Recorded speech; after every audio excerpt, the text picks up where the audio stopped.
पीर साहब ने जो गमशोरों में बात की कि अगर इमरान खान चोर है तो हम सब चोर हैं, इसका मतलब है ना इमरान खान चोर है ना ये सब चोर हैं, कि जाली पेंटर चुराने वाले सब चोर है। जिसका मैं नाम ले सकता हूं वो भी चोर है, जिसका नहीं ले सकता वो भी चोर है। और इंशाल्लाह मैं बताना चाहता हूं, हम लोग 10 अप्रैल के बाद जो हम पे बीत रही है, हमारे कारकुनों में बीत रही है।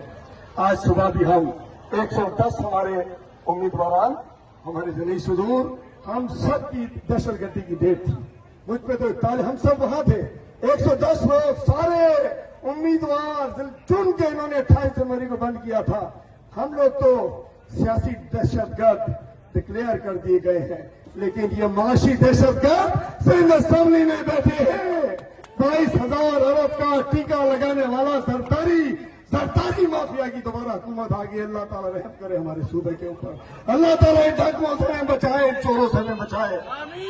तो इंशाल्लाह ये मुख्तलिफ अंदाज से ये मुश्तरका मुत्तफिका इस डाके में जो हमारा मैंडेट पे डाका पड़ा, जो फ्रॉड इलेक्शन हुआ, इसके खिलाफ ये जिद्दोजहद जारी रहेगी कराची जिले के पूरे सिंध में।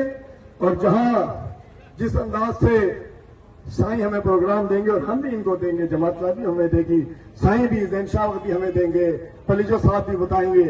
इंशाअल्लाह ये भूल जाए कि ये 5 साल की हुकूमत है। आज सुन लो, आज सुन लो, आज सुन लो, मैं बिना पीर हूं ना मीर हूं, लेकिन पीर साहब के स्टेज पर हूं तो बताना चाहता हूं कि 5 महीने भी नहीं चलेगी ये हुकूमत इंशाअल्लाह। 5 साल का भूल लो, ये चोरी का माल हजम नहीं होगा। 5 महीने में इंशाअल्लाह उल्टे मुंह आप लोग गिरोगे और इंशाअल्लाह सिंध में भी माइनस पीपी माइनस एनपीएम हुकूमत बनेगी। और हमने तो बड़े ये लोग पहुंच रहे थे। हम अच्छा, मैं बिलावल जरदारी के लिए बात करता हूं, बड़ी सियासी रवादारी की बात करते थे, कहते थे मैं आऊंगा पीटीआई के वर्करों को छोड़ूंगा, खवातीन को निकालूंगा। बिलावल साहब, ये न्यायों के जीवन ये आज जिनन के तला सिंध में आज ये पुलिस डंडा आएंगे, ये न्यायों की सिंध की आएंगे, ये सिंध की बेटियां हैं जिसको तुम्हारे चमचों ने, तुम्हारी पुलिस ने, तुम्हारे लोगों ने डंडा मार के डाला है। ये वक्त करीब है, सिंध के अवाम डंडे मार के डाकुओं को, चोरों को सिंध असेंबली से बाहर निकालेगा। हम अपनी बच्चियों की, अपनी बेटियों की, बहनों की लाज रखने के लिए बाहर निकल दो। तैयार बच्चियों पर तो जाती हो या जो डंडा मारी हुई है, हम बदला लोगे।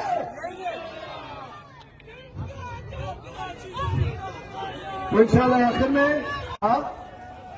मैं इंतजामिया से कहना चाहता हूं, आईजी सिंध, डीआईजी, एसएसपी से कहना चाहता हूं, कमदारी ना करो। इन डाकू, लुटेरे, चोर वगैरह की जैसे असेंबली में बैठे हैं। और इस वक्त हम एक नुकाती एजेंडे पे चीनिए, क्लासरानी, जेईवाई, पीटीआई इकट्ठी है और जनाब राशिद सूबो साहब इस एक मुकादी एजेंडे पे इस जाली मैंडेट को चोरों से मुकाबले के लिए आ रहे थे। उन पे जो तशद्दुद हो रहा है हम उसकी मजम्मत भी करते हैं। और मैं कहना चाहता हूं, 2 साल से हमारे साथ तुम यही कर रहे हो। एक एक चोरा, एक एक चेहरा, एक एक अफसर हमारी आंखों के कंप्यूटर कैमरों में वो हमारे पास रिकॉर्ड हो चुका है, भूलेंगे नहीं। और इस वक्त जो हो रहा है, मैं बताना चाहता हूं, पूरे शहर में नाकाबंदी है, पूरे शहर में रैलीज को रोका जा रहा है। पूरे शहर में खौफ किस चीज का है? खौफ इस चीज का है कि इनका मैंडेट चोरी का है, इनका चोरी का मैंडेट बेनकाब हो रहा है। इस चोरों के नकाब उठ रहे हैं और इनके गंदे मगरूर चेहरे ये क़यादत सबके सामने वादे कर रही है। मैंडेट चोर, मैंडेट चोर, पीपल्स पार्टी मैंडेट चोर। जवाब दीजिएगा, मैंडेट 4 मैंडेट